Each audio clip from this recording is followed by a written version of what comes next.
حسن شيخ كما هضلي كارو سوماليلاند يحدد عالم كأي جليسو سوماليلاند وضل حرة وحلا يلا وح هرجو سنكرا سوماليلاند هرسعود كذا يبو حدنا وعه دل كذا يدنتا شعب كذا يومديده ما شرتوا هرجو سنكرا إنه ما أنت بلومي لبدي توسك عيد أقونسك سوماليلاند الكل إن ما أنت وحويان سنة كانوا سنة كي أقونسك ملولا أي تكتو أم بأي تشوكتو إن الراديو أقونسي سوماليلاند وينو قلنا wasiirka wasaaradda arrimaha dibadda iyo iskaashiga caalamiga jamhuuriyadda Soomaaliland Dr. Ciise Keyd Maxamuud ayaa shir jaraa'id ku qabtay xafiiskiisa waxaanu kaga hadlay qodobo kala duwan waxaana ku wehelinayay wasiirka xigeenka wasaaradda arrimaha dibadda Rooda Jaamac Cilmi iyo agaasimaha guud ee wasaaradda arrimaha dibadda iyo iskaashiga caalamiga Soomaaliland Axmed Abakar Maxamed wasiirka wasaaradda arrimaha dibadda iyo iskaashiga caalamiga Soomaaliland ayaa sheegay in ay Soomaaliland qaaday wadadii aqoonsiga waxaanu intaasi ku daray in halku dhiga sanadkan yahay aqoonsiga Soomaaliland oo ah mid ay Soomaaliland wada dheer u soo martay isla markaasna marun ay doonaysay in ay adduunka ka hesho aqoonsi caalami ah waxa halkan maanta aan jecelahay inaan marka ugu horeysa wargeliyo dhamaan qurbajooga Soomaaliland hawsha dalkeenu maanta uu soo guuleystay oo ah mid aan hore u dhicin taasoo ah inuu maanta bilowmay dhabadii tooska ahayd ee aqoonsiga Soomaaliland adduunyada runtii waxaan rajaynayaa inaad ogtihiin in Soomaaliland waa la ogaa inuu yahay dal markii hore madax bannaan halku dhigeedna maanta waxa weeyaan sanadkan waa sanadkii aqoonsiga aqoonsigeenu wuxuu yahay tayn u dhimanay aynu dagaalanay loo laayay wax ku dhow 500,000 dada dhaqaale burbur magaalooyinka burburay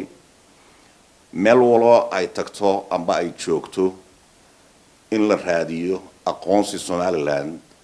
waynu galaynaa cidii doonta raalliha ka noqoto wasiirka arrimaha dibadda iyo iskaashiga caalamiga ee Soomaaliland ayaa ka jawaabay hadallo ka soo yeedhay Soomaaliya waxaanu wasiirku sheegay in aanay jirin cid hor istaagi karta aqoonsiga Soomaaliland waxaanu wasiirku intaasi ku daray in ay Soomaaliya geed gaaban iyo mid dheerba ay u fuushay sidii ay u baabin lahayd heshiiskiisa afgarad ee dhexmaray wadamada jaarka ah ee Soomaaliland iyo Itoobiya waxaanu wasiirka arrimaha dibadda Soomaaliland carabka ku dhuftay in Xasan Sheekh Maxamuud aanu ka hadli karin xidhiidhada caalamiga ah ee ay Soomaaliland galayso xukuumadda villa Soomaaliya oo maalmihii dhaweyd meel walba ordaysay adduunyada oo sheegaysay in ay leedahay Soomaaliland waxaynu ognahay inaanay kari karin inay xamar iyo gobolka Banaadir ay maamusho inay yihiin dhowr federal government gobollo iyo maamul goboleedyo kala gedisan oo aan Xasan Sheekh aan u talin karin saas darteed Xasan Sheekh kama hadli karo Soomaaliland iyo xidhiidhada caalamka ay galiso Soomaaliland waa dal xor ah xidhiidho horena way gashay kana way galaysaa kana uu soo dhamaaday waxa la yaala wax horjoosan kara Soomaaliland horsocodkeeda iyo waxa dan oo ah dalkeeda iyo danta shacabkeeda iyo ummadeeda ma jirto wax hor joogsan kara intaasi kadib wasiirka arrimaha dibadda ee iskaashiga caalamiga Soomaaliland ayaa u mahadnaqay qurbajooga Soomaaliland meel ay joogaanba dadaalka weyn ee ay muujiyeen iyo sida ay isku xidhan yihiin waxaanu wasiirku sheegay in halkaasi laga sii wado hawlaha horumarinta dalka waxaan si gaar ah maanta rabaa inaan ula hadlo qurbajooga Soomaaliland anigoo aqoonsan oo og inay yihiin dad aad iyo aad u fircoon qadiyadda Soomaaliland iyo aqoonsiga oo ah taaynu intaas dhowr iyo 30 sano u soo dagaalamayay inuu maanta albaabkeena joogo oo aynu ku soo guuleysanay waxaynu heshiis la galnay dalka Itoobiya oo aynu xor u nahay inaynu la saxano heshiisyo sida aynu la saxanay DP World iyo dalalka kale oo dhanba iyo dalka jooga bilateral relationka aynu la yeelanay waxaan markaa doonayaa inaan halkan uga mahadnaqo dhammaan ururada dibadda diasporaha dhammaantood waxaa kale oo aan doonayaa inaynu ku dhiirigeliyo maanta in aynu galnay waqti cusub oo waji cusub leh kaasoo ah maanta waqtigeenu galnay waxa weeyaan waqti aan hore u jirin waxaa loo baahan yahay inaynu dagaalka aynu u galno dalkeena aqoonsigiisa inaynu isbarbar taagtaan haddaynu tihiin jaaliyadii Somaliland ee adduunyada joogay aynu tihiin aad iyo aad baan u rajaynaynaa inaynu active noqotaan inaynu banaanbaxyo lagu taageerayo qararada iyo heshiisyada Somaliland iyo Ethiopia ay gaadheen inaynu taageertaan waxaan dhammaantiin idinka codsanayaa hadday noqoto safaaradaha dalka dibadda inoo jooga community-da Somalilanders ee dibadda inoo jooga shacabka dibadda jooga maanta dib loo fadhiisanayay ee la nasanayay ma aha waxaa loo baahan yahay in social media aydan aad uga hawlgashaan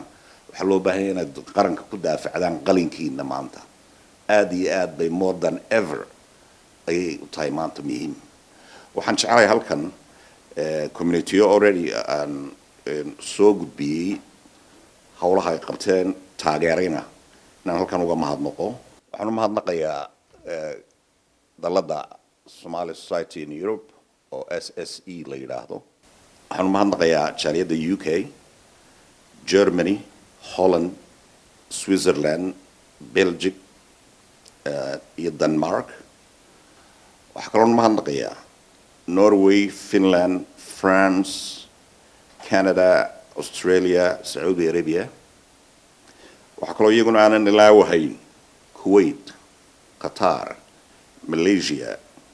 India Bangladesh Uganda South Africa Zambia waxaan si gaar ah iyaguna ugu mahadnaqayaa oon waliba sii dhiirigelinaya inay sii laba jibaaraan halganka ay ku jiraan dhalinyarada Somali UK Alliance oo runtii aan ogaa shaqooyinka qabtaan aan la kulmay waxaa maanta aan idinku baraarujinayaa maanta ay tahay maalintii aqoonsiga Somaliland sanadkii aqoonsiga Somaliland bishii aqoonsiga Somaliland waqti walba maanta halka ku dhageenu waa inuu noqdaa Somaliland iyo aqoonsiga oo sanadkii aqoonsiga narrationka iyo narrative-ka nu isticmaalaynaa Soomaaliya waxa la yiraahdo maanta inoo horjoogsan kartaa ma jirto waxaynu odhanaynaa uun maamulka Villa Somalia oo ah runtii inta ay dawladda Soomaaliya ay awood u leedahay inay ka taliso marka waa inaynu ka hortagnaa si joogto ah maalin walbaba dagaalka gees walba ay ka soo qaadeen ee culnimadu ku jirto ee xumaantu ku jirto ee aan loo tudhahayn dalkeena iyo dadkeena aad iyo aad baad mahadsantihiin